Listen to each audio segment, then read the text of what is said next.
नमो नमो हरिहंताणं नमो नमो सिद्धाणं नमो नमो हयरियाणं नमो नमो भुवजायाणं नमो लोय सवसाहुणं एसो पंचनमो एसो पंचनमोकारो सर्वपावकनाशं मंगलाणं च सर्वेसिं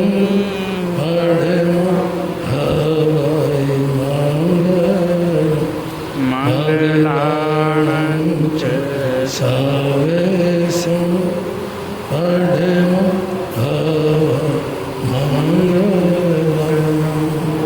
नमो किचा संजयानं च भावो अत्यन्तं गरितच्छम् अनुसिद्धि सोने हमें पहले प्रेम परस्पर जग में मोह दूर पर रहा करे ऐ प्रिय घटुक कठोर शब्द नहीं कोई मुख से कहा करे बनकर सब युग वीर हृदय से देशोन्नति रत रहा करे वस्तु स्वरूप विचार खुशी से निजानंद में रमा करे वस्तु स्वरूप विचार खुशी से निजानंद में रमा करे। अनंत उपकारी परम पूज्य शास्त्री गुरुदेव श्री उपेंद्र मुनि जी महाराज साहब के पावन पवित्र चरण कमलों में कोटि कोटि वंदन करने के उपरांत उपस्थित मोक्षाभिलाषी आत्माओं आपके समक्ष अपने विचार व्यक्त करो। इससे पूर्व भजन की कुछ पंक्तियां हैं, आशा है आप सभी मिलकर बोलने का भाव रखेंगे।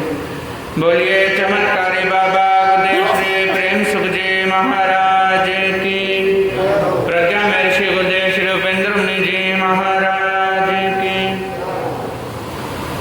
दो दिन कारण बसेरा क्यों करता मेरा मेरी, दो दिन कारण बसेरा क्यों करता मेरा, क्यों करता मेरा मेरी, क्यों करता मेरा मेरी, क्यों करता मेरा मेरी, यहाँ कौन चीज है तेरी, दो दिन कारण बसेरा क्यों करता मेरा मेरी, दो दिन कारण बसेरा क्यों करता मेरा, कोठी और बंगले तेरे हैं यहीं पड़े रह जाने, कोठी और बंगले तेरे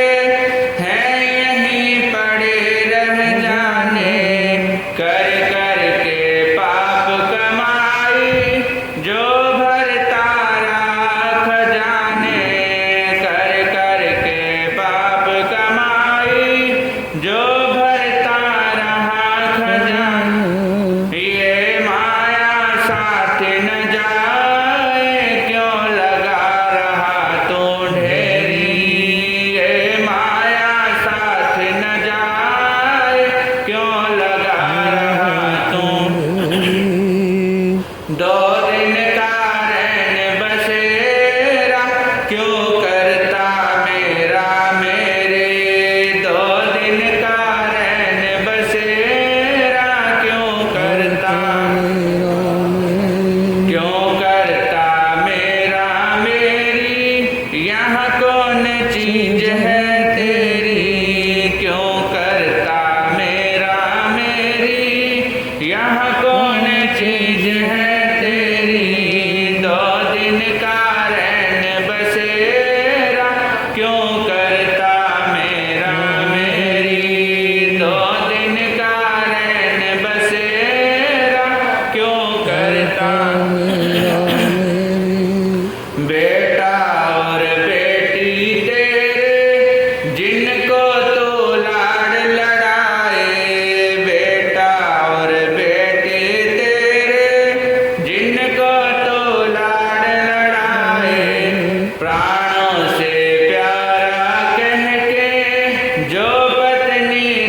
बसेरा क्यों करता, 2 दिन का रैन बसेरा क्यों करता मेरा। दुनिया की रंग रलियों में जो डूब रहा है प्यारे, दुनिया की रंग रलियों में जो डूब रहा है प्यारे। झूठे हैं सारे सपने, झूठे हैं सभी नजारे, झूठे हैं सारे सपने, झूठे हैं सभी नजारे। झूठा है सकल पसारा, इसमें ना मंजिल तेरी। झूठा है सकल पसारा, इसमें ना मंजिल तेरी। 2 दिन का रैन बसेरा क्यों करता मेरा मेरी, 2 दिन का रैन बसेरा क्यों करता मेरा मेरी। क्यों करता मेरा मेरी, यहाँ कौन चीज है तेरी।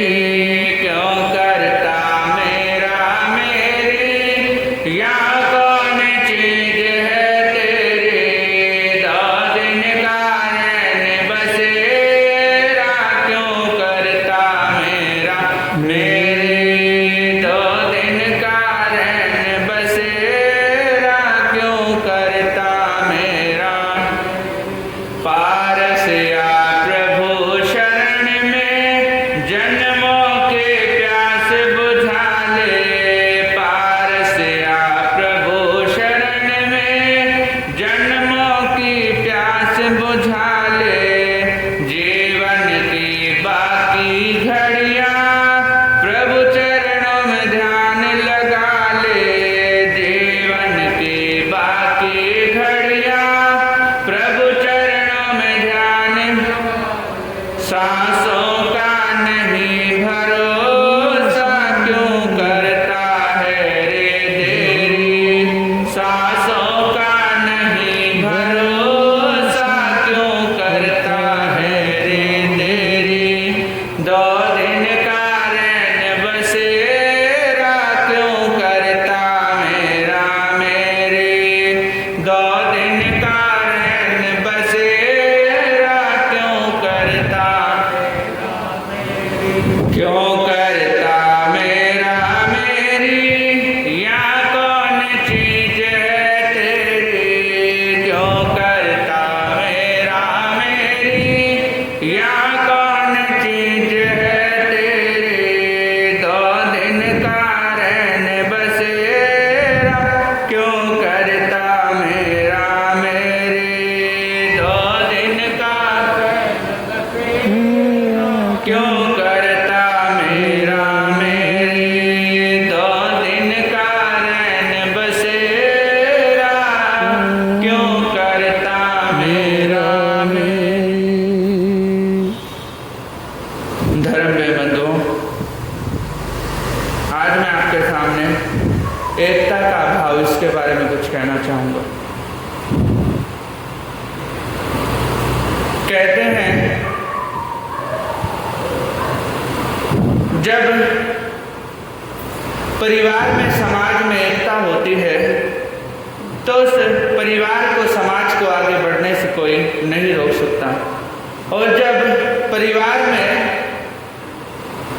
कलेश पैदा हो जाता है, जब परिवार में विभाजन हो जाता है तो उस परिवार को आराम से कोई भी बर्बाद कर सकता है।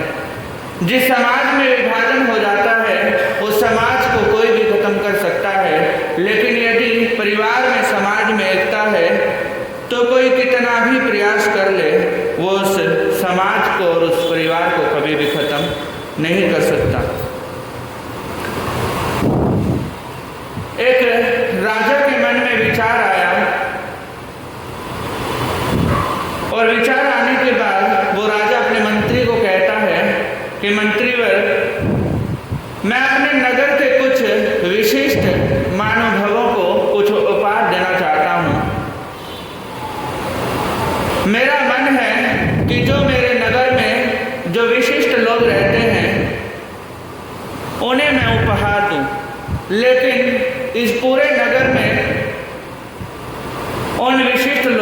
कैसे छांटा जाए।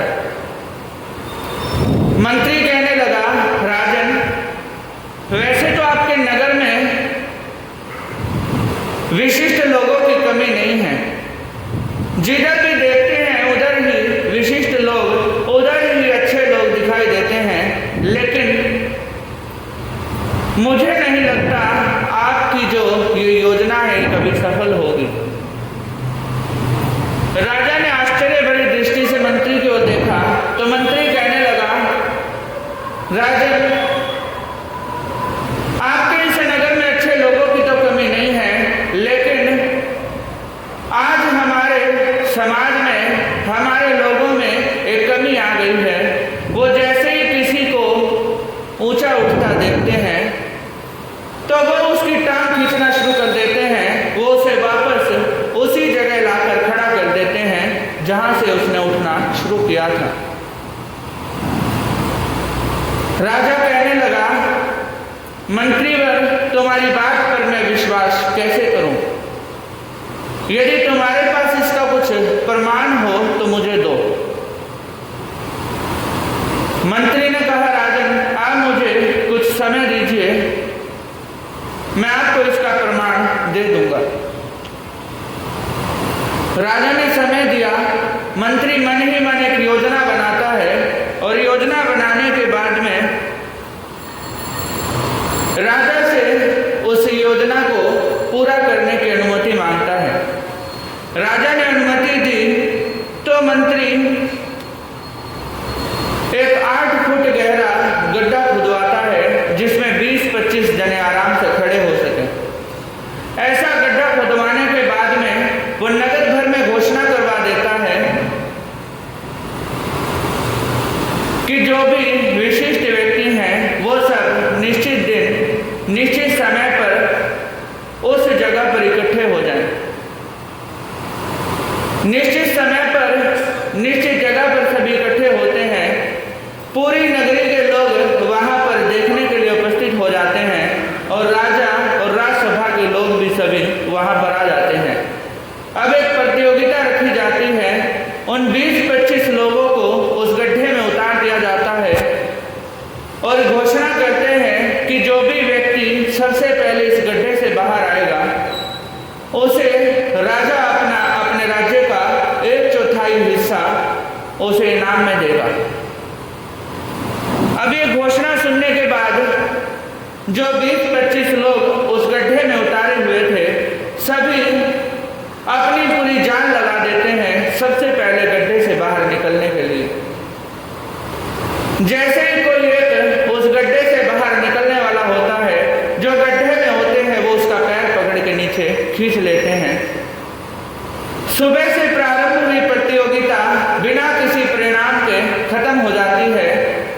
जब प्रतियोगिता खत्म हुई तो मंत्री राजा के पास गया और कहने लगा, राजन, देख लिया आपने जो मैंने कहा था, अगर इनमें एकता होती तो ये किसी एक व्यक्ति को सहारा देकर ऊपर चढ़ा देते और जो आप 1/4 हिस्सा अपने राज्य को उसे देते उसमें वो सब लोग अपना अपना हिस्सा बना लेते, सब लोग उसका लाभ उठा सकते थे। लेकिन एकता के अभाव में इन लोगों ने जो कुछ प्राप्त होना था वो भी उन्होंने प्राप्त नहीं कर पाए। ये है एकता का अभाव। जब व्यक्ति में एकता होती है तो बहुत कुछ प्राप्त कर लेता है, लेकिन जब व्यक्ति एकता के सूत्र में नहीं बनता तो वो बहुत कुछ अपना प्राप्त नहीं कर पाता है। जैसे एक बिल्डिंग को खड़ा करने के लिए कई सारे पिलर खड़े करने पड़ते हैं, एक पिलर पर कभी भी बिल्डिंग नहीं टिक पाती।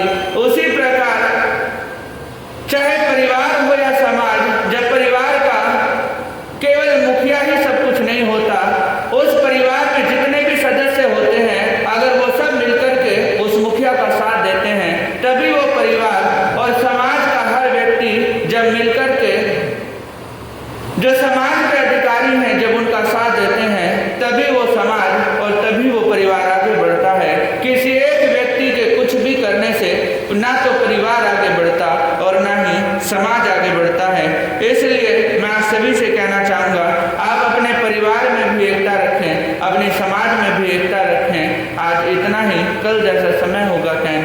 भाव रहेगा। इन्हीं भावनाओं के साथ ओम शांति।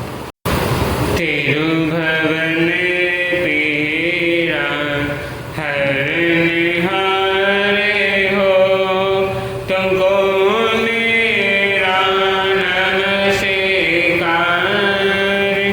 जग के उज्ज्वल अनन्यकार, प्रणाम तुम्हेरा हरे बार। तीन जगत के नाथ आपके, चरणों में जाऊं बलिहार। भवसागर के शोषण करेता, तुमको वंदन बारंबार। भवसागर के शोषण करेता, तुमको वंदन बारंबार। राजसंत प्रज्ञा ऋषि परम पूज्य गुरुदेव श्री उपेंद्र मुनि जी महाराज साहब के पावन चरण कमलों में हृदय की आशीर्वादों के साथ वंदन अभिवंदन। उपस्थित धर्मी बंधुओं, आपके समक्ष अपने विचार रखो। उससे पूर्व कुछ पंक्तियां सभी मिलकर बोलने का भाव रखेंगे। बोलिए चमत्कारी दादा गुरुदेव श्री प्रेम सुख जी महाराज की, परम पूज्य गुरुदेव श्री उपेंद्र मुनि जी महाराज की। धीरे धीरे मोर तो इस मन को प्यारे, इस मन को धीरे धीरे मोर तो इस मन को प्यारे, इस मन को। मन मोरा फिर डर नहीं, कोई दूर प्रभु का घर नहीं। धीरे धीरे मोर तो इस मन को प्यारे, इस मन को। मन लोभी है, मन कपटी है, मन है चोर। कहते आए पल में कुछ और। मन लोभी है, मन कपटी, मन है चोर। कहते आए पल में कुछ और। कुछ जान ले, कुछ मान ले, कुछ जान ले, कुछ मान ले। होना है विचलित नहीं, कोई दूर प्रभु का घर नहीं। धीरे धीरे मोड़ तो इस मन को प्यारे, इस मन को। धीरे धीरे मोड़ तो इस मन को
भी है दुष्कर नहीं, कोई दूर प्रभु का घर नहीं।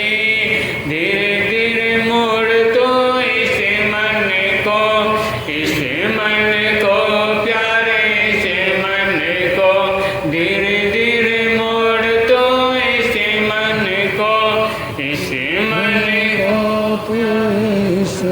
मन मोड़ा फिर डर नहीं, कोई दूर प्रभु का घर नहीं। धीरे धीरे मोड़ तो इस मन को प्यारे, इस मन को। उपस्थित धर्म बंधु, आप सुन रहे हैं मान के बारे में। कहते हैं संसार में कोई भी काम मुश्किल नहीं, हर काम आसान है, लेकिन मुश्किल क्या है, कठिन क्या है? धर्म का करना या मान को त्यागना। कहते हैं धर्म को अपनाना आसान है, धर्म को पर चलना आसान है, धर्म की राह देखना आसान है, धर्म पर चलना आसान है, धर्म को अपनाना आसान है, लेकिन धर्म को अपने भीतर उतारना बहुत मुश्किल है। कहने के लिए धर्म बहुत कुछ है, कहने के लिए धर्म छोटा शब्द है, लेकिन उस धर्म पर कितने इंसान अड़े हैं, कितने उस पर चलना चाहते हैं। ऐसे कौन सा इंसान है, कौन सा महापुरुष नहीं हुए जो सिर्फ धर्म पर चलने को उनके जीवन पर मुसीबत ना आई है, जिनके जीवन में कष्ट ना आए हो, जिनके जीवन में परेशानी ना आई हो। हर के जीवन में कष्ट आए हैं, परेशानी आई और मुश्किलें भी आई हैं, दिक्कत आई है, लेकिन उन दिक्कतों को, बाधाओं को उन्होंने कैसे पार किया? उन्होंने जीवन को, अपने धर्म को अपने अंदर उतारा है, अपने भीतर उतारा है, अपने अंदर समाहित किया है। उन्होंने धर्म को सच्चे मन से अपनाया है। उन्होंने सोचा कि धर्म के राह पर चाहे प्राण चले जाए, चाहे कितनी मुसीबत आ जाए, जिस धर्म के लिए मैंने आगे क्या किया है, कदम बढ़ाए हैं, जिस धर्म के लिए मैंने आगे राह बढ़ा ली, उस धर्म को मैं छोड़ने वाला नहीं। और देखा जाए, समझा जाए, आजकल इंसान क्या छोड़ता है, क्यों छोड़ता? कारण क्या है? कोई कष्ट आए, परेशानी आई है, और आपने सोच लिया मुझे इतना समय हो गया धर्म करते करते, इतने समय संभर कर लिया, सब कुछ कर लिया, लेकिन आज तक मुझे उस फल की प्राप्ति नहीं हुई। आप आत्मा कल्याण के लिए धर्म करते हैं या फल की प्राप्ति के लिए धर्म कर रहे हैं? किसी इच्छा कर ली है, यह इच्छा मन में आ गई, मैं इतना धर्म करूंगा, इतना धर्म ध्यान करूंगा, साधना करूंगा, मुझे अमुक चीजें प्राप्त हो जाएं। पर एक इंसान धर्म कर रहा है आत्मा कल्याण के लिए, कि मेरी आत्मा का उत्थान हो जाए, जो बार बार क्या कर रही है, जन्म मरण कर रही है। और एक इंसान धर्म कर रहा है, मुझे क्या अमुक चीज मिल जाए, तो धर्म कहाँ सार्थक है? आपने एक इच्छा प्राप्त की है धर्म से, एक इच्छा प्राप्त करा आत्मा कल्याण के लिए, तो धर्म तो ये चीज देता है। धर्म तो चाहता है कि आपकी आत्मा कल्याण हो, धर्म तो विचार रखते हैं कि आप महान का त्याग कर दें और आपको जो चीज़ें आप चाहते हो अपने आप आपके पास खुद चल कर आ जाएंगे। कहते हैं जब अन्य श्रावक यात्रा कर रहे थे, नाव में यात्रा कर रहे थे, तो एक देव ने उनकी परीक्षा लेने के लिए उनकी नाव 2 उंगल पर उठा ली और कहा कि कह दो कि धर्म झूठा है तो तुम्हें छोड़ दिया जाएगा, नहीं तुम्हारे साथी समेत नाव को डुबो दिया जाएगा। उसके साथियों ने कहा, उसके दोस्तों ने कहा कि एक बार बोल दो कि धर्म क्या है, क्या है, झूठा है, तो प्राण बच जाएंगे। तो नरश्रावक ने क्या कहा कि चाहे प्राण चले जाए कुछ मुझे परवाह नहीं, लेकिन मैं अपने मुंह से एक बार भी कहने वाला नहीं हूं कि क्या है धर्म झूठा।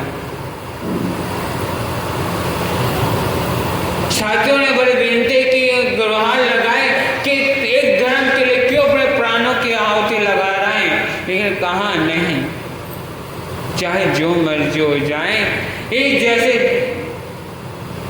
लेकिन उसके अधिक के सामने देवता को भी क्या करना पड़ा, झुकना पड़ा। तो देवता ने क्या कहा कि जो मांगना चाहते हो मांग लो, कभी देता खाली नहीं जाता।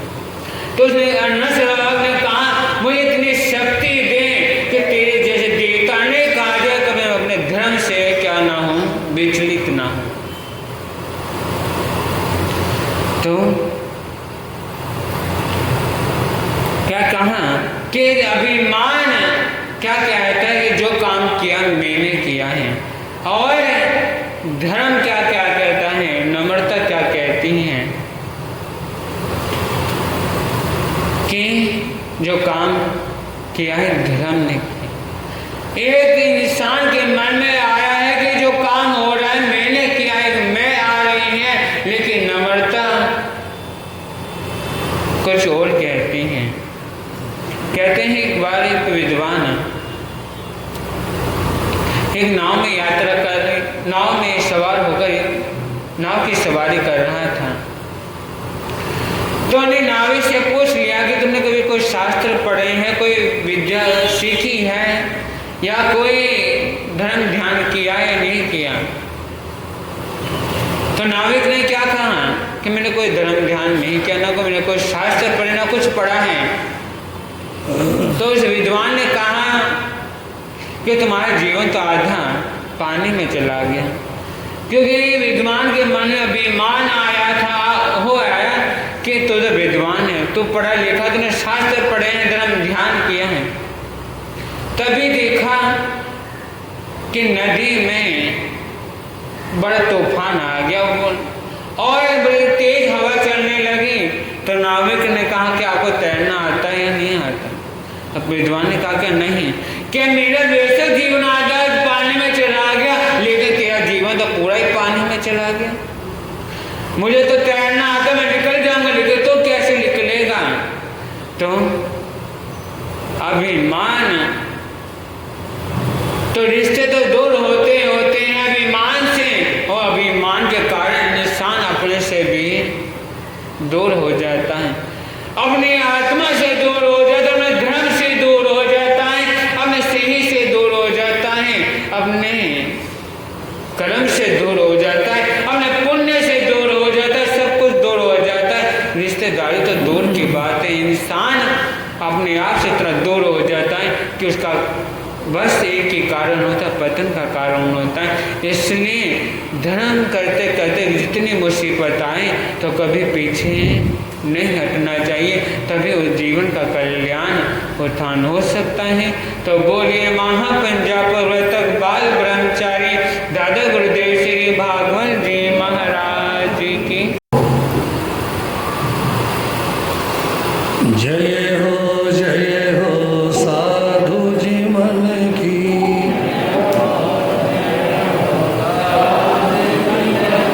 साधु जीवन की, त्यागी जीवन की।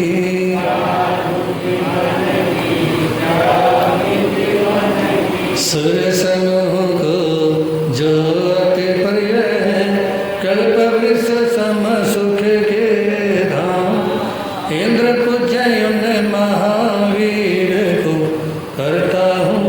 बात बात गुरुओं के गुरु भाग मल का धरता हूँ मैं मन में। जिनकी पावन कृपा से मिलता भवतम नाशक हातम ज्ञान। निर्मल कीर्ति पावन चारित्र उत्तम जिनका साधवाचा। महिमाशाली परयुप उत्तम संयम श्रेष्ठ बीच। परम सेवा भावी गुरुवर मेरे थे पकड़ सन्यासी रहे। अभय गगन गुंजा दो जय। गुरु प्रेम सुख की बोलो जय। गरीबों के मसीहा स्वामी जन शासन परम सेवा भावी चमत्कारी बाबा मेरी आस्था के अनंतनाथ आराध्य सदगुरुदेव श्री प्रेम सिंह जी महाराज साहब के पावन पवित्र चरण कमलों में कोटिशय वंदना अभिवंदना। मोक्ष विलासी पुण्यमानात्मा अपन प्रवेश करते हैं भगवान महावीर के समावेशन में और उन्हीं के जीवन को लेकर के कुछ पंक्तियाँ मिलकर बोलने का भाव रखेंगे। परम सेवा भावी परम पूज्य गुरुदेव चमत्कारी बाबा श्री प्रेम सिंह जी बोल चिंतामणि पारसनाथ गो तपस्वी पुष्प श्री रोशनलाल जी। चाहे पारस का हो या वीर का हो दोनों ही मंगलकारी हैं। चाहे पारस का हो या वीर का हो दोनों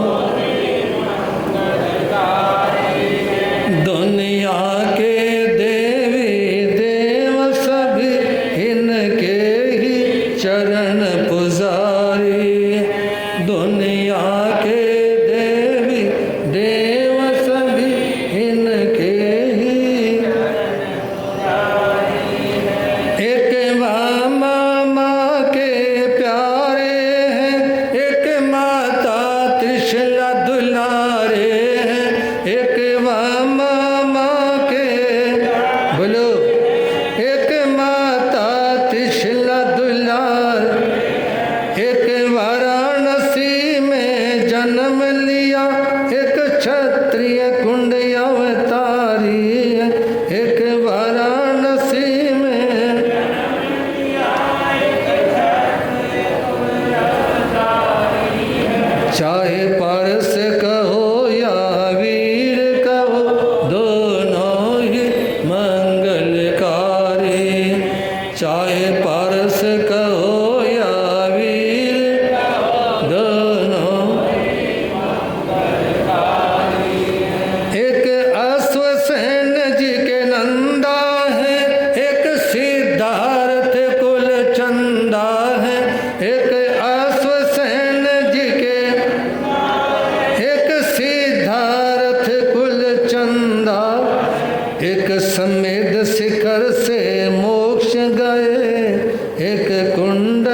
चार व्रत के पालक थे, एक 5 महाव्रत के धारी। एक 4 व्रत के पालक थे, एक 5 महाव्रत। चाहे पारस कहो या वीर का, दोनों ही मंगलकारी हैं। चाहे पारस कहो या दोनों ही मंगल। दुनिया के देवी देव सभी इनके ही चरण पुजारी हैं। दुनिया के देवी देव सभी इनके ही चरण पुजारी हैं। रात सुबह का इंतज़ार नहीं करती, खुशबू मौसम का इंतज़ार नहीं करती।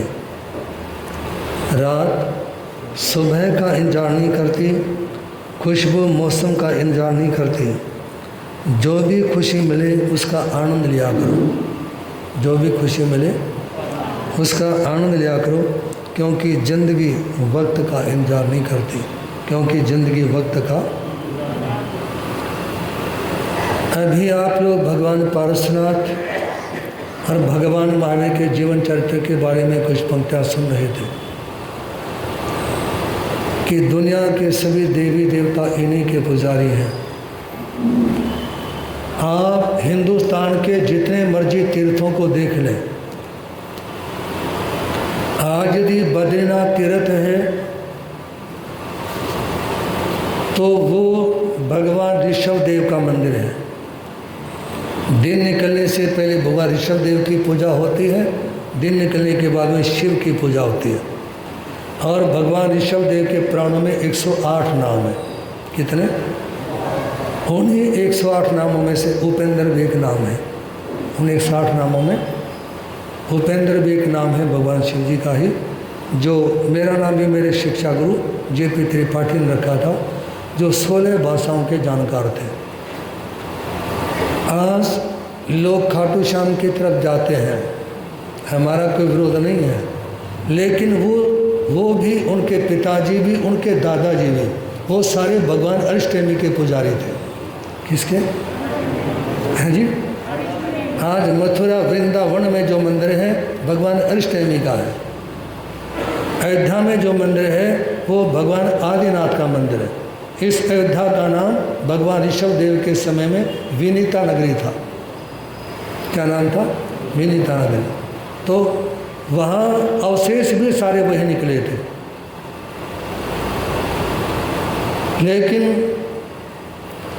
कल पूज्य भंते श्री पारसनाथ जी महाराज साहब की श्रद्धांजलि सभा में वाचनाचार्य पूज्य श्री विशालानंद जी महाराज साहब ने अपने संबोधन में एक बात कही थी कि हमारे जो जैन धर्म के अनुयायी लोग हैं ये अपने इतिहास के प्रति जागरूक नहीं हैं। इस समय हिंदुस्तान में जैन की संख्या कितनी है?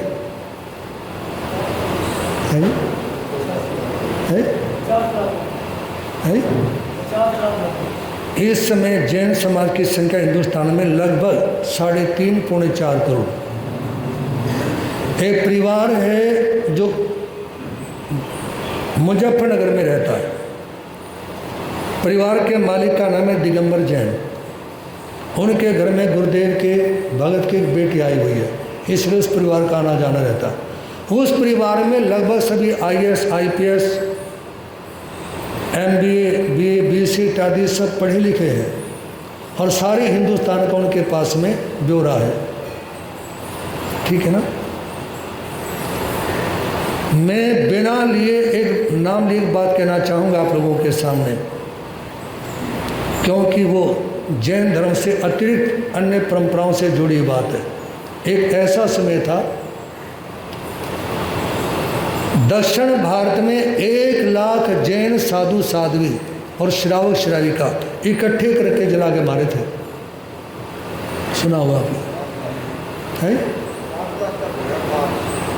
इकट्ठे करके मारे गए थे एक जगह पे। और आज भी उस जगह के पर महोत्सव होता है। उस महोत्सव का नाम है शरमण जलन महोत्सव। शरमण जलन महोत्सव। वो किसने मरवाए थे? यदि कोई पूछना चाहे तो प्रवचन के बाद में पूछ लेना, क्योंकि सभा में नाम लेने के बाद में आवाज़ बाहर चली गई तो मेरी जान को भी क्लेश होगा और आप लोग भी मेरे को छोड़ के भाग जाएंगे। क्योंकि वर्तमान में यदि किसी जैन साधु साध्वी के पास साथ में कुछ हो जाए ना तो कोई छुड़ाने वाला नहीं है। कटु सत्य है। जिस समय हमारा सेक्टर 3 में चातुर्मास था, उस समय जमुना पार में घटना घटी।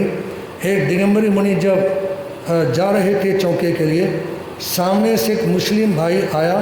उसने बिसलेरी की झूठी बोतल उनके सिर के ऊपर उड़ेल दी और 7-8 बंदे महाराज जी के साथ थे, एक की भी जबान नहीं खुली। उन 7-8 के साथ में चलने का फायदा क्या था? है जी। कल महाराज जी ने जो बात कही कि आज शिखर जी या गिरनार ये जैन समाज के कंट्रोल से बाहर हो गए हैं। आने वाले समय में वो दिन दूर नहीं, आप हस्तिनापुर को और दूसरे मंदिरों को भी देख लेना, क्योंकि वहाँ तक वो चीज़ें आ चुकी हैं। जिन्होंने कंट्रोल करना है वो चीज़ें बीच में आ चुकी हैं। और आप लोगों की कमज़ोरी ये है, आपकी कह लो, बिजनेसमैन की कह लो, या जैन धर्म के मानने वाले लोगों की कह लो, पैसा कमाने में ध्यान ज़्यादा है, धर्म की रक्षा करने में कम। मैं कहना चाहूँगा पैसा भी कमाओ, परिवार नियोजन के लिए वो भी ज़रूरी है, लेकिन धर्म उससे भी ज़्यादा ज़रूरी है। जिस समय हिंदुस्तान आज़ाद हुआ उस समय हिंदुस्तान की जनसंख्या थी 32 करोड़ और जैन समाज की संख्या थी 6.5 करोड़। 32 करोड़ में जैन धर्म के मानने वालों की संख्या कितनी थी? है जी, 6.5 करोड़। इस समय हिंदुस्तान की संख्या कितनी जा चुकी है? और जैन समाज की संख्या आधी रह चुकी है, आधी से भी कम। बीच में आचार्य पूज्य श्री महाप्रज्ञ जी महाराज साहब, उन्होंने एक नया रास्ता निकाला कि विचरण करते समय जो जो परिवार हमारे संपर्क में आएंगे हम उनको जैन धर्म से जोड़ें, उनकी लिस्ट बनाएं और वो लिस्ट बनने के साथ में सारी व्यवस्था आगे बढ़े। हाँ जी, वो सारी व्यवस्थाएं आगे बढ़े। आप लोग जो भी सभा में बैठे हुए हैं, मैं पूछना चाहूँगा कि जो आपके देखते हुए जो नॉन जैन परिवार, नॉन जैन लोग आपके संपर्क के माध्यम से या किसी भी संत के, किसी भी साध्वी के चातुर्मास में आए, क्या आप उनके ग्रुप पे संतों को लेके जाते हो? कमल जी, क्या आप कहीं दर्शनों के लिए जाते समय उनको बोलते हो हमारे साथ चलो? कोई नहीं बोलता। यदि वो दर्शन करके वापस आ जाएं और वो गाड़ी में से उतरते देख लें और कहें कि भाई साहब आप दर्शन करके आए हो, मेरे को भी ले जाते हो, यार गलती हो गई, अगली बार देखेंगे, देखना अगली बार भी नहीं। इसीलिए तो जो जैन धर्म है वो आगे नहीं बढ़ पा रहा। आप लोगों की ना नीत है ना नियत है। तुम्हारी नीति भी ठीक नहीं है और नीति भी ठीक नहीं। बुरा ना मानना मेरी बात का। मैं ये बात इसलिए बोल रहा हूँ, आप यदि कोशिश करें, सारे भाई और सारी बहनें यदि कोशिश करें, तो स्थानक तो 2 दिन में बैठेगी, जगह ना रहे। क्या आपके अड़ोसी पड़ोसी से कोई संपर्क नहीं है? हैं जी, ये भाई बैठे समालका से, महेंद्र जी का बेटा, इधर तीसरी लाइन में। समालका में हमारा चातुर्मास था पिछला, स्थानक में बैठे की जगह नहीं रहती थी। जैसे गाय भैंसों का भूसा भरा जाता है ना, ऐसे ठूस ठूस के आदमी भरे जाते थे स्थानक के अंदर। और जिस समय हमारा सफेदो चातुर्मास हुआ, मैं अपनी महिमा के बारे में नहीं बोला आप लोगों के सामने, माफ़ करना, मैं खाली ये बोल रहा हूँ कि यदि लोग जोड़ना चाहते हों, 710 परिवारों ने सफेदो मंडी चमास में जैन स्थानक माना शुरू किया। कितने? 710 परिवार। आप लोगों के अड़ोस में पड़ोस में जिन लोगों से आपकी उठ बैठ है, आप उनको बोलो आओ संतों से मिलवाते हैं। आओ साधुओं से संपर्क करवाते हैं, क्योंकि जितनी भी परंपराएं हैं हिंदुस्तान में, जैन धर्म से जुड़ना तो बहुत आसान है, अन्य जो परंपराएं उनमें जुड़ना आसान नहीं है, जैन धर्म से जुड़ना बहुत आसान है। क्यों? क्योंकि ना तो यहाँ पे कोई चढ़ावा चढ़ता। भाई यदि आएंगे महाराज जी के चरणों में 500-1000 रुपये चढ़ाने पड़ेंगे, महाराज जी दक्षिणा लो, ना ही पे और यहाँ पे कोई खाने पीने के पदार्थ चढ़ाए जाते हैं, न अन्य चीज़ें हैं। यहाँ तो आओ, आशीर्वाद लो, शुभकामनाएं लो, जिन वाणी सुनो और खुशी खुशी घर की तरफ लौटो, है? लेकिन इस चीज़ की तरफ आप लोगों का ध्यान नहीं है। आप जैन शास्त्र की प्रभावना करना ही नहीं चाहते। जो 67 बोल है ना, 67 बोल में 8 बातें हैं संघ के प्रभावना की। संघ की धर्म की प्रभावना कैसे करें, 8 बातें हैं। उनमें से एक बात है, आप अपने इष्ट मित्रों को चाहे हमारे पास ना लेके आओ, जिस संत के पास आप ले जाना चाहते हो उनके संपर्क में लाओ। कोई किसी के माध्यम से जुड़ेगा, कोई किसी के माध्यम से जुड़ेगा। यहाँ एक कृष्ण गोयल जी हैं, जिसकी घरवाली वो टेंशन सीन में बैठी हुई है, ठोटी के लिए चाल लगा के टेंशन हो गई, बीमार हो गई कुछ। लेकिन कृष्ण जी ने हमारा जो चमास था 1998 का, उस चातुर्मास माना शुरू किया था। अब उस समय से पूरा परिवार सामायिक भी करता है, तपस्या भी करते हैं, ठीक है ना। और आज तक हमने इनके परिवार के किसी मेंबर को ये नहीं कहा कि तुम हमारी गुरु धारणा लो। हमारे गुरु जी करवाते नहीं थे किसी को, मैं ठीक है जो क्षेत्र में आ जाए लाभ में। तो जो मैं बात बोल रहा था आप लोगों के सामने कि वर्तमान समय में जितने भी अन्य पंथ है ना, जो भजन में आप लोग सुन रहे थे, वो सारे ही जैन धर्म में से निकले हुए हैं। चाहे वैष्णव परंपराएं हैं, चाहे अन्य परंपराएं हैं। क्योंकि जिस समय भगवान ऋषभ देव के चरणों के पुत्र मारीची ने दीक्षा ली ना, और उसके बाद वो अलग हुए, तो यूँ निकलते निकलते एक जैन धर्म में से 363 मत निकले। कितने बोलो तो कितने? एक जैन धर्म में से 363 मत निकले। ये कहाँ लिखा है? ये लिखा है षड दर्शन समुच्चय ग्रंथ में। षड दर्शन समुच्चय ग्रंथ में आचार्य हरिभद्र सूरी ने जो ग्रंथ लिखा। क्योंकि यदि कोई पूछ ले तो उसके प्रूफ भी हमारे पास में होने चाहिए। प्रवचन में ऐसी कोई बात ना बोली जाए जो बोलने वाले के पर लागू होती हो, या उनके पास में कोई प्रूफ ना हो, ऐसी कोई बात सभा में ना बोली जाए। तो इसलिए निवेदन आप लोगों के सामने, उस षड दर्शन समुच्चय में कमाल की बात लिखी है। एक बात, जितनी भी यहाँ कार्यकारिणी में हैं, पहले थे या आज हैं या भविष्य में आना चाहते हैं, उस बात को बड़े ध्यान से सुन लें। षड दर्शन समुच्चय में आचार्य श्री हरिभद्र सूरी लिखते हैं कि मान लो कोई मीटिंग है, उस मीटिंग में बैठते ही बोलना शुरू नहीं करना। मीटिंग में बैठते ही बोलना शुरू, बोलने दो, जो जो बोल रहे हैं, जो जो बोल रहे हों बोलने दो, उसी में उसी का समाधान हो जाएगा। बोलने वाले की बातों को जो बोल रहा है ना, और आप ध्यान से सुनते रहे आराम से बैठ के, उसका जवाब उसके बोलने में ही आ जाएगा। ये कहाँ लिखा है? षड दर्शन समुच्चय ग्रंथ में। कभी भी सभा में बैठो, ज़्यादा मत बोलो, जल्दी मत बोलो, शुरुआत मत करो बोलने की। और एक हरियाणवी कहावत है, चालो इतना थको नहीं। समझ तुम्हारी बात है, चालो इतना थको नहीं, खाओ इतना छको नहीं, और घने मानसा में बको नहीं। समझाई बात? चालो इतना थको नहीं, खाओ इतना छको नहीं, और घने मानसा में बको नहीं। एक कोई शादी पार्टी त्यागी थी, एक व्यक्ति खाता गया, भर लिया पूरा बिल्कुल यहाँ तक, मुंह पर की तरफ उठ गया। अब जब जाने लगा तो उसके पैर कभी किसी के जूतों में, कभी किसी के जूतों में। एक भाई जिसकी ड्यूटी थी, उसने कहा कि भाई साहब, क्या आपको अपने जूते नज़र नहीं आते?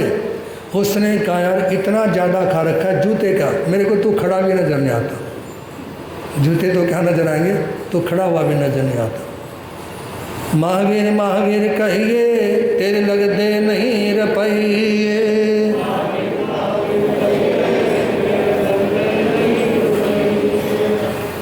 चलते हैं रिज्जू बालूका नदी के किनारे। समोशन लगा हुआ है प्रभु महावीर का। हम और आप भी उसी में प्रवेश करते हैं और उसी समोशन में नर नारी बैठे हुए हैं, देवी देवता बैठे हुए हैं। उसी समोशन में इंद्रभूति अग्निभूति अपने 500 चेलों के साथ दीक्षित होकर संत के प्रवेश में बैठे हुए हैं और उन दोनों भाइयों की इंतजार चल रही थी यज्ञ मंडप में, जहां यज्ञ करवाने के लिए 11 विद्वान ब्राह्मण देश प्रदेश से आए हुए थे। उस समय जब इंद्रभूति अग्निभूति वापस नहीं आए ना, तो वायुभूति ने सोचा कि दोनों गए थे लेकिन अभी तक वापस लौट करके नहीं आए, मैं चलता हूँ दोनों भाइयों को लेने के लिए। साथ ही विद्वानों को कहते हैं कि 5-7 मिनट इंतजार करो। और जैसे ही वायुभूति गए ना भगवान महावीर के समोषण में, तो वायुभूति के मन में एक शंका थी, बताई उन्होंने किसी के सामने नहीं। एक शंका थी कि शरीर से जीव भिन्न नहीं है, शरीर से जीव से शरीर भिन्न नहीं है। जिस दिन शरीर का अंत होगा ना, उसी दिन जीव का भी अंत हो जाएगा। उनकी सोच यह थी जैसे पानी में बुलबुला उठा और जैसे ही फूटा वो पानी में मिल गया। पानी में उठा हुआ बुलबुला फूटते ही दोबारा पानी में मिल गया। इसी तरह से वायुभूति के मन में एक प्रश्न पैदा होता था कि जैसे शरीर से चेतना पैदा होती है और जिस दिन शरीर का अंत होता है ना, उसी दिन चेतना का भी अंत हो जाता है। जिस दिन शरीर का अंत हुआ उसी दिन आत्मा का भी अंत हो जाता है। तो उस समय भगवान महावीर कहते, सुनो वायुभूति, इच्छाएं आकांक्षाएं जीव में उत्पन्न होती है, जड़ में नहीं। संजय जी रोज आया करो, तुम्हारे काम की बात है। भगवान महावीर कहते हैं, सुनो वायुभूति, तुम्हारे मन में जो प्रश्न पैदा हुआ ना कि जीव के साथ में शरीर के साथ में जड़ खत्म हो जाएगा, क्योंकि एक ही है, जीव और जड़ एक ही है। तो उस समय भगवान महावीर ने कहा, सुनो, ये इच्छाएं आकांक्षाएं जड़ में पैदा नहीं होती, ये जीव में पैदा होती है। और जैसे आप जितने भी बैठे हो, आपके शरीर में आत्मा है ना, बोलो तो सही। जो आपने जी कहा ना, वो आवाज़ किस में से निकली? वो आपकी आत्मा में से निकली, ठीक है ना। तो ये जो जी की आवाज़ निकली ना, इसी जीव के मन में इच्छाएं पैदा होती हैं, आकांक्षाएं पैदा होती हैं। जैसे आप लोगों के मन में बात होगी कि मैं अपने जीते जी बेटे के लिए एक मकान बना दूं, एक दुकान ले लूं, अच्छे घर में शादी कर दूं। और भी हर एक व्यक्ति के मन में, हर एक भाई बहन के मन में कोई ना कोई विचार अवश्य होगा, लेकिन ये विचार उस समय तक है जब तक आपके शरीर में आत्मा है, जीव है। जैसे ही जीव निकल जाएगा ना, उसके बाद उसकी कोई इच्छा, कोई आकांक्षा है जी, उसके मन में कोई इच्छा, कोई आकांक्षा नहीं रहती। भगवान ने कहा, सुनो वायुभूति, जीव में ही संवेदनाएं होती हैं, जड़ में नहीं।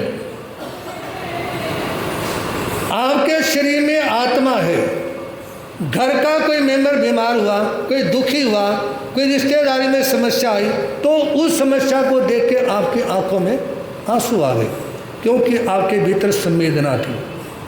क्या थी? संवेदना, दर्द था कि मेरे रिश्तेदार के साथ ऐसा हुआ। आपके दिल में पीड़ा थी कि मेरे परिवार के साथ में ये बीमारी है, अमुक व्यक्ति चल बसा। ये संवेदनाएं हैं।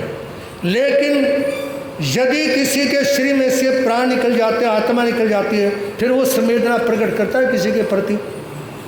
आज तक कोई मुर्दा बोलता देखा क्या? बोलो ना, है जी।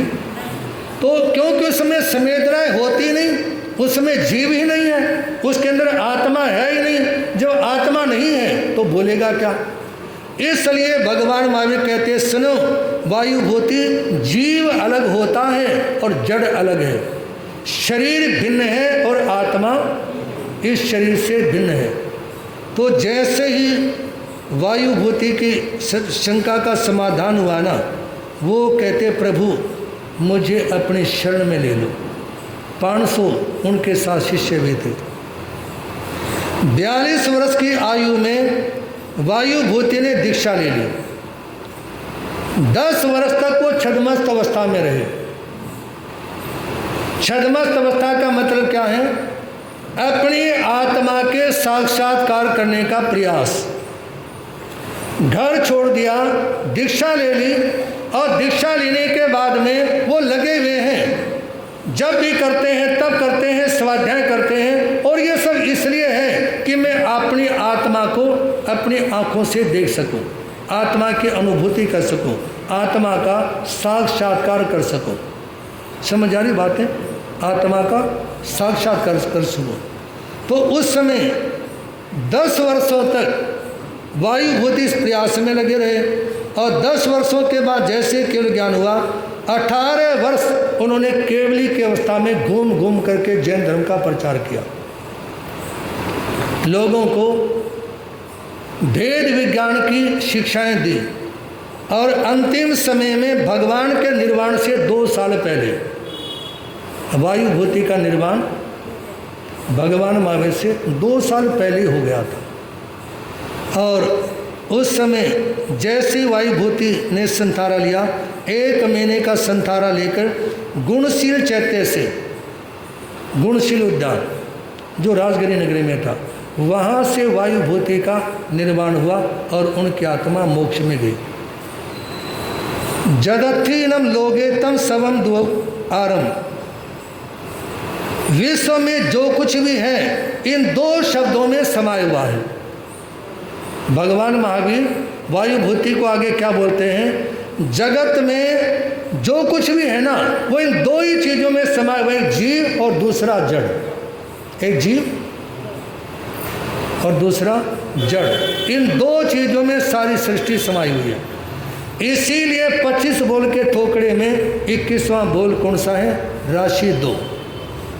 राशि 2, जीव राशि और अजीव राशि। बस 2 मिनट की बात चरित्र से पहले कहना चाहूँगा, एक तीसरी राशि भी हो जाती है कई बार। एक जैन साधु थे, जैन संतों के बारे में किसी अन्य परंपरा के विद्वान ने कह दिया कि मेरे साथ में कोई भी चर्चा कर ले आकर के, मैं किसी को भी अपने सामने टिकने नहीं दूंगा, पराजित कर दूंगा। तो जैन संत भी वहाँ बैठे थे। उस विद्वान ने कहा कि सुनो, राशि 2, जीव राशि अजीव राशि। कोई बोल नहीं पाया।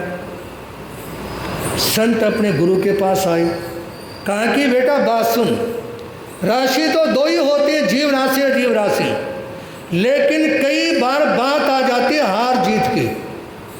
किसकी? और ऐसी हार जीत में कवि पूज्य श्री अमर मुनि जी महाराज साहब, विरायतन वाले, कभी वाराणसी में विद्वानों की संगोष्ठी हुई थी, और वो जो संगोष्ठी हुई ना, उसमें थी हार जीत की बातें कि जैन हारता है या और कोई हारता है। तो कवि उपाध्याय पूज्य श्री अमर मुनि जी महाराज साहब ने उस संगोष्ठी में जितनी भी परंपराओं के विद्वान आए हुए थे ना, सबकी बात को जैसे ब्रह्मास्त्र से सारे तीरों को काट के फेंक देते हैं, ऐसे ही काट करके फेंक दिए। तो गुरु ने कहा कि कल तुम संगोष्ठी में जाओगे और प्रश्न वही आएगा, राशि 2, क्योंकि उसने एक ही बात बोलनी है कि मेरी बात को कोई काट नहीं सकता। राशि 2, जीव राशि अजीव राशि। तो गुरु ने कहा बात सुन, राशि तो 2 ही होती है, लेकिन तुम उसको हरा सको, इसलिए जुगाड़ बता रहा हूँ तुम्हारे को। कौन सी चीज़ प्रधान जी? जुगाड़। कौन सी चीज़? जुगाड़ बता रहा हूँ। कहा कि मतलब? कहा कि तूने बोलना राशि 3, जीव राशि अजीव राशि, जीवा जीव राशि। चेला गुरु के मुंह की तरफ देखने लगा। कहा कि यदि वो पूछे ना इसका प्रूफ क्या है जीवा जीव राशि का, कहा कि जैसे छिपकली है उसकी पूंछ कट जाती है जी, और वो पूछ कटने के बाद भी काफ़ी देर तक उछलती रहती है तो वही जीव, क्योंकि उस जीव में भी आत्मा के प्रदेश हैं। वो जीव से भिन्न नहीं है, वो अजीव नहीं है, उसमें जीव है भी। किसी पेड़ के पर से कोई पत्ता तोड़ लिया जाए तो तुरंत वो जड़ नहीं हो जाता, जब तक सूखता नहीं उसमें जीव का अंश होता है। कहा कि जीवा जीव राशि। सभा में वही बात आई तो जो विद्वान ये कहता था ना कि मेरे को कोई हरा नहीं सकता, वो नतमस्तक हो गई। ऐसे ही एक विद्वान थे, उन्होंने कुछ लोगों के सामने कहा कि जो मेरे को हराएगा मैं उसको 2 लाख रुपए दूंगा, जो मेरी बात को काट देगा उसको 2 लाख रुपए इनाम दूंगा। तो सामने एक बुद्धिमान रोहग जैसा लड़का बैठा हुआ था। उसने कहा कि अंकल, क्या आपकी बीवी आजकल भी पीटती है आपको? क्या कहा? क्या आपकी घरवाली पहले की तरह अभी भी पीटती है? अब यदि कहे कि ना जी कहे तो इसका मतलब पहले पीटती थी, और यदि हाँ जी कहे तो अभी भी पीटती है। उसने कहा कि भाई मैं हार गया। कहा कि यूँ कहने से काम नहीं चलता, 2 लाख रुपए आपने कहा था जो हारेगा है जी। एक बंदे ने अपने बेटे से पूछा, बेटा वाराणसी पता है किस लिए प्रसिद्ध है? कहा कि हाँ पापा मुझे मालूम है। कहा कि बताओ कैसे? अरे कहा कि पिछली बार जिस समय विश्वपति के दर्शन करने के लिए गए थे ना अपन, वहाँ गंगा के किनारे मम्मी ने पीटा नहीं था आपको? बेटा क्या बोलता है? मम्मी ने बनारस में पीटा था ना, इसलिए बनारस क्या है? इसलिए बनारस क्या है? प्रसिद्ध है। बंदे तूने जन्म जग में बड़े पुण्यों से पाया है, बंदे तूने जन्म जग में बड़े लाभ तू उठा ले इससे, हीरा हाथ में आया है, लाभ तू उठा ले इससे। परसों भगवान पार्श्वनाथ के जीवन चरित्र में आप सुन रहे थे, महाराजा अरविंद वैराग्य पैदा होने के बाद भद्र समंत आचार्य की वाणी सुनते हुए उनके चरणों में निवेदन करते हैं, मुझे दीक्षा प्रदान करें। बोल चिंतामणि पार्श्वनाथ भगवान, भद्र समंत पूज्य गुण सागर ज्ञान उजागर लधि निधान, श्रमण धर्म साक्षात यहाँ पर मूर्तिमान बन बैठा ज्ञान। शिष्य ने सात्य सेवा आत्म साधना में थे रत, व्रत व्यक्तियों को बतलाते पंच महाव्रत या अनुव्रत। भद्र समंत ने दीक्षा की अनुमति ली और उन भद्र समंत आचार्य के पास में और भी संत थे, और ये प्रेरणा दी कवि ने कि व्रत जो व्यक्ति होते हैं, जिन वाणी सुनने के बाद में जिनके मन में वैराग्य आए, उनको या तो महाव्रत लेने चाहिए और या उनको अनुव्रत लेने चाहिए। ये जब साधु के महाव्रत नहीं ले सकते तो गृहस्थ के अनुव्रत तो लेने का अवश्य प्रयास करना चाहिए। राजा बोला, हे भगवान भवसागर से पार करो, दीक्षा देकर शिष्य बनाकर मेरा भी उद्धार करो। कल परीक्षा काम दिन उत्साह चिंतामणि सा है चारित्र, भववल्लरियों को उन्मूलन करने खातिर एक खनित्र। गुरु ने दया में आकर के तब अपना शिष्य बनाया है, दृढ़ संकल्प किया हो जिसने लक्ष्य उसी ने पाया है। उस समय राजा अरविंद कहते हैं, मुझे दीक्षा दो और इस भव सागर से मुझे पार करो। गुरु ने दया दृष्टि की, उसको संकल्प करवाया 5 महाव्रतों का, अपनी शरण में लिया, और शरण में लेते ही गुरु उनको क्या प्रेरणा देते हैं? 5 महाव्रत 5 समित्या 3 गुप्त्या लेना पाल, सावधान होकर के सारे दोष ब्याली देना टाल। वैया वृत्य विनय करने में कभी नहीं करना संकोच, ज्ञान ध्यान के द्वारा मुनिव रहता, दूर हटाना चिंता सोच।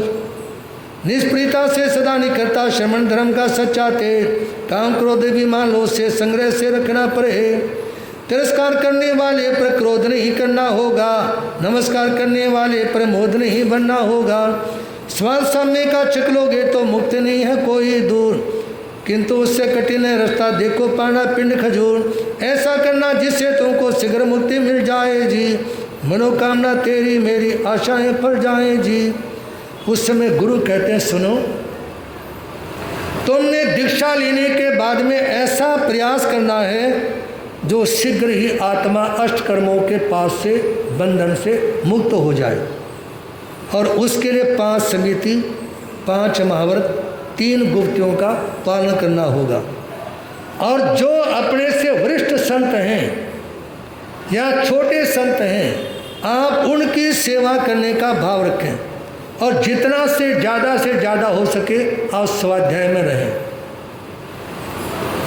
सुनो ध्यान से, यदि कोई व्यक्ति ये कहता है कि मेरा मन तनाव में रहता है, मैं तनाव में रहता हूँ, ऐसे भाई बहनों को स्वाध्याय करना चाहिए, धार्मिक साहित्य पढ़ना चाहिए। क्योंकि जो साहित्य पढ़ोगे ना, आपका मन उस किताब में लग जाएगा और जो चीज़ आपको तनाव दे रही थी वो तनाव आपका खत्म हो जाएगा, क्योंकि कनेक्शन नहीं रहेगा वहाँ पे। तो इसी तरह से उस समय गुरु कहते हैं कि तुम स्वाध्याय के द्वारा क्रोध मान माया लोभ को कमजोर करने का प्रयास करना और संग्रह से दूर रहना। एक कहते हैं साधु के पास में कौड़ी है तो कौड़ी का नहीं, और गृहस्थी के पास कौड़ी नहीं तो, क्योंकि आप लोग ही कई बार बोल देते कि महाराज जी पैसे वालों की कदर है, लेकिन मैं कहना चाहूँगा कदर पैसे वालों की भी नहीं है। कदर है पैसों का त्याग करने वाले की। कई बार लोग सोचते हैं कि मंच के ऊपर तो पैसे वाले बैठते हैं, मंच के ऊपर पैसे वाले नहीं बैठते, जो उसको फेंक देते हैं जी, बोलो तो सही, जो उसको फेंक देते हैं वो बैठते हैं मंच के ऊपर। तो इसलिए गुरु ने कहा कि संग्रह की ओर ध्यान नहीं देना, और आपने किसी भी व्यक्ति के साथ में कोई ऐसा व्यवहार नहीं करना जिस व्यवहार से आपको या सामने वाले को नीचा देखना पड़े। बोला शिष्य आपका भगवान बहुत बड़ा मानो आभार, और नहीं कोई कर सकता मेरे पर ऐसा उपकार। मेरे पास नहीं है कुछ भी, भेंट धरूं क्या चरणों में, वर्णन किया जाए जिससे वे वर्ण नहीं है वर्णों में। शिक्षा श्री के मन में सदा बसाता जाऊंगा, निर्मल संयम द्वारा जीवन सफल बनाता जाऊंगा। उस समय कहा गुरुदेव मैं जिंदगी भर आपका एहसान नहीं चुका सकता, आपने मुझे दीक्षा देकर मेरे ऊपर बड़ा उपकार किया। ऐसी कोई चीज़ मेरे पास नहीं जो मैं आपको भेंट कर सकूं। बस आपने जो मेरे को ये आशीर्वाद दिया है ना कि निर्मल संयम का पालन करूं, मैं आपकी आज्ञा से आपकी अनुमति लेता हूं कि निर्मल संयम का पालन करूंगा, विधिवत नियम का पालन करूंगा। जो पृष्ठ जिंदगी में आएंगे उनको मैं सहन करूंगा, और जहाँ जहाँ भी जाऊंगा मैं धर्म का प्रचार करूंगा। सत्यशील त्याग दया में मैं अपने को समर्पित करता हूँ। और ऐसा विचार आते करते करते विचरते विचरते उनको अवधि ज्ञान हो गया। क्या हो गया? अवधि ज्ञान। अवधि ज्ञान 6 तरह का होता है, केवल उनमें से आज संक्षेप में 2 की चर्चा करना चाहूँगा।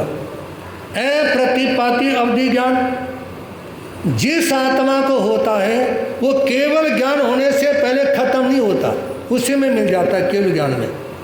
एक होता है प्रतिपाती अवधि ज्ञान।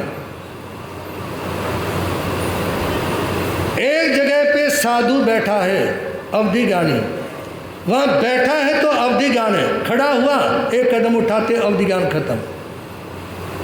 इसी तरह तो सिद्ध पीठ बनती है ना, और इसीलिए समाज भी उस प्रयास में लगी है। मेरा भी अपना भाव है कि जल्दी से जल्दी प्रयोजनों से पहले ही नवकार मंदिर का निर्माण हो जाए, और एक ऐसी चीज़ जिसमें पिरामिड होगा ना, उसमें जब वाइब्रेशन पैदा होंगे तो, और उस समय समाज का जब कल्याण होगा, कितने लोग ऐसे देखेंगे। असमानपुर में नवकार मंदिर बना। हम 1 साल के बाद में दोबारा से गए। एक भाई जिसने आना शुरू किया अपने मन से, उसने कहा महाराज मेरे को सारी ज़िंदगी का नियम करा दो। मैंने कहा क्या बात हो गई? कहा जी मेरे को वो सब मिल गया जो चीज़ मैं सोच नहीं रहा था। है जी, व्यापार मेरे पास ज़बरदस्त हो गया 1 साल के अंदर। घरवाली भी आ गई, अनमैरिड था, शादी भी हो गई। है जी, सारी चीज़ें ठीक हो गई। तो जब व्यक्ति इन चीज़ों को स्वीकार करता है, आप अपने गांव में जाते हो जहाँ पितरों का स्थान है, वहाँ क्या है? वह ईंटों की मढ़ी है, ना कोई मंत्र लिखा हुआ, ना कोई मूर्ति।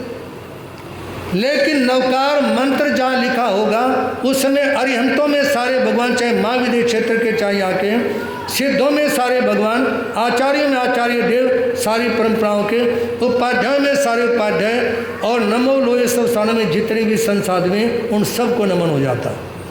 नवकार मंदिर से बड़ा तो कोई भी मंदिर नहीं हो सकता। इसलिए आप आए। और एक बात और, एक दिन मैं नीचे किसी को मंगल पाठ सुनाने के लिए उतरा। एक भाई सेक्टर 22 से आया था।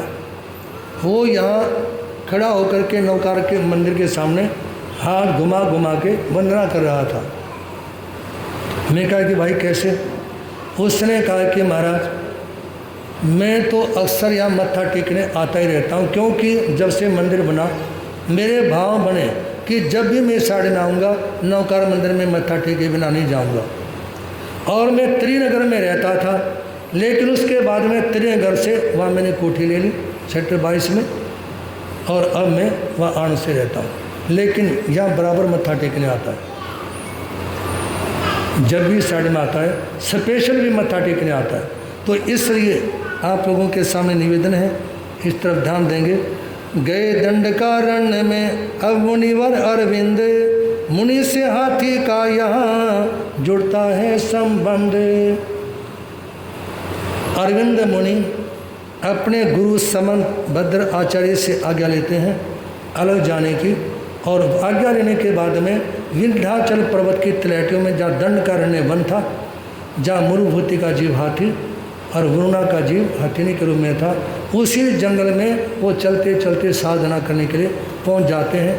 और क्या हुआ आगे, जैसा समय होगा आप लोग आगे सुनेंगे। बस निवेदन इतना सा है कि प्रवचन का समय हो तो खुश होकर के दौड़े दौड़े प्रवचन में आओ। उस समय पैसों की दुकान की चिंता छोड़ दो। एक बच्चे ने रोना शुरू कर दिया। उसके पापा ने कहा कि बेटा रोया क्यों? कहा कि पहले मेरे को 100 रुपये दो, तब बताऊंगा मैं। क्या दो? पहले मेरे को 100 रुपये दो, उसके बाद में बताऊंगा मैं रोया क्यों। उसके पिताजी ने जेब में से 100 रुपये निकाल के दिए। कहा कि अब बता किस लिए रोया था? कहा कि इसके लिए रोया था। किसके लिए? किसके लिए रोया था? इसी के लिए रोया था। सज्जनों, मैं कहना चाहूँगा पैसे के पीछे परेशान होने की ज़रूरत नहीं है। आप पुण्यवाणी बढ़ाओ और कर्मों की निर्जरा करो, ठीक है ना। ये सारे बोल चातुर्मास में आपके सामने आएंगे। एक साथ भी दोनों काम होते हैं, पुण्य का बंध भी कर्म की निर्जरा भी। एक साथ में दोनों काम होते हैं, कर्म का बंध भी कर्म की निर्जरा भी। लेकिन जैसे जैसे आप लोग आएंगे, जिनवाणी समझेंगे, तो आपके जीवन का उद्धार सुधार होगा। इसी के साथ आने वाले रविवार को मेरा प्रवचन का विषय रहेगा मुट्ठी में तकदीर, जो कल रखना था आपके सामने, लेकिन कल नहीं हो पाया। रविवार को आप सभी आएँ और इसका भाव रखें। और जिसके घर में भी जाप हो, आप सभी भाई बहन ज़्यादा से ज़्यादा संख्या में जाप देने के लिए जाएं। और ये ना सोचें कि एक जाप तो जरूर करवाएंगे। मैं तो ये कहना चाहूँगा कम से कम 4-4 जाप हर घर में चौमासे में होने चाहिए। चातुर्मास नहीं भी हो तो भी घरों में जाप होना चाहिए। चातुर्मास नहीं भी हो तो भी अपने घरों पे जाप करवाते रहें। और इसी के साथ प्रतिदिन के जाने वाले प्रत्याख्यानों में आज कितनी तारीख है? ओम श्री महावीराय नमः। ओम श्री महावीराय नमः की माला जपेंगे। आज कमल ककड़ी कमल गट्टा नहीं खाएंगे, श्रद्धा नहीं खाएंगे और सोहन पपड़ी नहीं खाएंगे।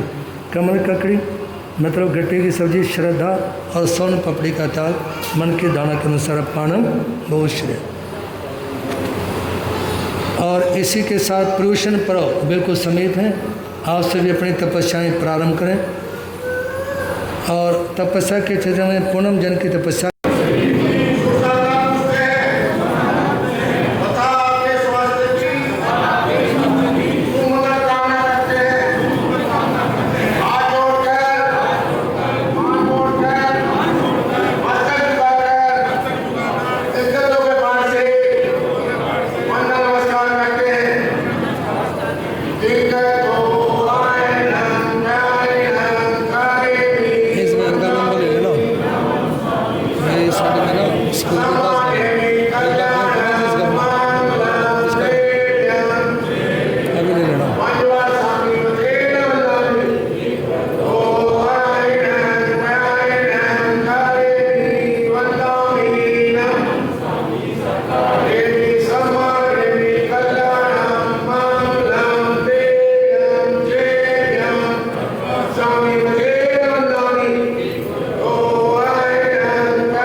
शरवण भगवान महावीर स्वामी भोग चिंतामणि पार्श्वनाथ भगवान महापंजा प्रवर्तन बाल ब्रह्मचारी दादा गुरुदेव स्वामी श्री भागमल जी उर्फ भिखु दादा गुरुदेव स्वामी श्री फूलचंद जी महा अर्धष्टावधानी पूज्य गुरुदेव श्री त्रिलोकचंद जी महा परम सेवा भावी परम पूज्य गुरुदेव चमत्कारी बाबा श्री प्रेम सुख जी वर्तमानाचार्य सम्राट पुष्री शिव मुनि जी महा बोलिए श्री जैन धर्म की और तपस्वी पुष्य रोशना जी महाराज की पंच परमेष्टि नवकार मंत्र भगवान की संसार के सभी महापुरुषों की भगवान महावीर स्वामी का संदेश श्री चतारी मंगलम मरियंतामूलम सिद्धामूलम साहुमूलम केली पंतो धमूलम चतारी लोतमारी इंदलोतमा सिद्धालोतमा साहुलोतमा केली पंतो धमूलोतमा चतारी सनम भोज्यामि रंते सनम भोज्यामि सिद्धे सनम भोज्यामि